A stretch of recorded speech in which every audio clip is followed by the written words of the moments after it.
በስመ አብ ወወልድ ወመንፈስ ቅዱስ አሐዱ አምላክ። ሰኔ 16 በዚህች ዕለት መልካም ሽምግልና ያለውና ስም አጠራሩ የከበረ በገዳም የሚኖር በገድል የተጠመደ አባት የላይኛው ግብጽ ሰው አባ አቡናፍር አረፈ። የዚህም አባት ገድል የተናገረው አባ በፍኑትዮስ ነበር። እሱም ቅጥሩ ከገዳማውያን ነውና። አባ በፍኑትዮስም ወደ በረሃ ውስጥ በገባ ጊዜ አንዲት የውሃ ምንጭ፣ አንዲት የሴልን ዛፍ አግኝቶ በዚያ እየተጋደለ ብዙ ዘመን ኖረ። በአንዲት ዕለትም አባ በፍኑትዮስ ወደ እርሱ ሲመጣ አባ አቡናፍርን አየው። ፈርቶም ደነገጠ። ሰይጣን ምታት የሚያሳይ መስሎት ነበርና። ይህን አባት አቡናፍር ልብስ አልነበረውም። ጸጉሩና ጽሙም ሥጋውን ሁሉ ሸፍነውታል። አባ በፍኑትዮስም በላዩ በመስቀል ምልክት አማትቦ አጽናናው።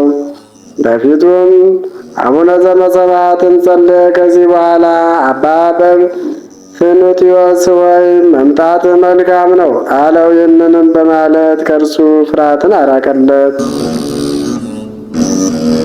ከዚህም በኋላ ወደዚህ በረሃ ከዓለም አወጣጡ እንዴት እንደሆነ በዚያ በረሃ አኗኗሩ እንዴት እንደሆነ ይነግረው ዘንድ አባ በፍኑትዮስ አባ አቡናፍርን ለመነው። አባ አቡናፍርም እንዲህ ብሎ መለሰለት። እኔ ደጋጎች እውነተኞች መነኮሳት በሚኖሩበት በአንድ ገዳም እኖር ነበር። የገዳማውያንን ልዕልናቸውን ሲናገሩ ሲያመሰግኗቸው ሰማሁ። እኔም ከእናንተ የሚሻሉ አሉን አልኳቸው። እነርሱም አዎን፣ እነርሱ በበረሃ የሚኖሩ በእግዚአብሔር ዘንድ የከበሩ ናቸውና እኛ ለዓለም የቀረብን ስንሆን ብንተክዝና ብናዝን የሚያረጋጋ እናገኛለን።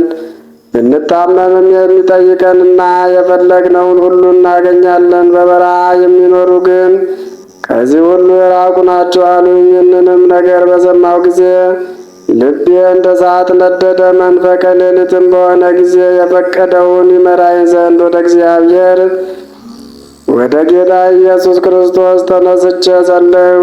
ትንሽ እንጀራም ይዤ ተጓዙ። አንድ ጻድቅ ሰው አግኝቼ የገዳማውያንን ገድላቸውንና ኑሯቸውን እያስተማረኝ በሱ ዘንድ ኖርኩ። ከዚያም በኋላ ወደዚህ ደረሱ። እግዚአብሔርንም ያዘጋጀልኝ ይህችን ሰሌን አገኘኋት። በየዓመቱ 12 ዘለላ ታፈራለች። በየወሩም የምመገበው አንዱን ዘለላ ይበቃኛል። ውሃም ከዚች ምንጭ እጠጣለሁ። በዚህም በረሃ እስከ ዛሬ 60 ዓመት ኖርኩ። ከቶ ያላንተ ሰው ፊት አላየሁም። ይህንንም ሲነጋገሩ የእግዚአብሔር መልአክ ወደ እርሱ ወረደ። ክብር ይግባውና ጌታችን ኢየሱስ ክርስቶስ ሥጋውንና ደሙን ሰጣቸው። ከዚያም በኋላ ከሰሌን ፍሬ ጥቂት ተመግበን ያን ጊዜ የቅዱስ አቡናፍር መልኩ ተለወጠ። እንደ እሳትም ሆነ። በእግዚአብሔር ፊት ተንበርክኮ ሰገደ። ለአባ በፍኑትዮስም ሰላምታ ሰጠውና ያን ጊዜ ነፍሱን በእግዚአብሔር እጅ ሰጠ።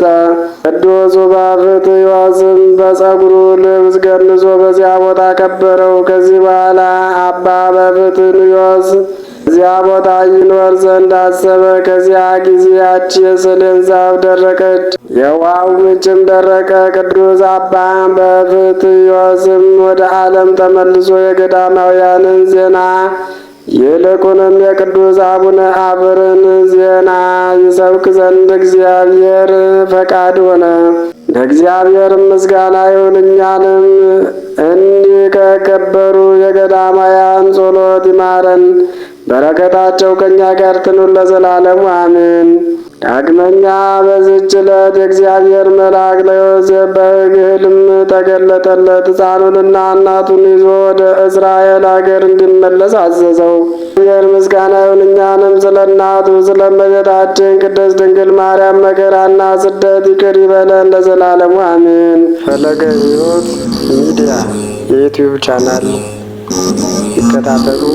ሼር፣ ላይክ፣ ኮሜንት መስጫው ላይ አሜን ብለው ይጻፉ።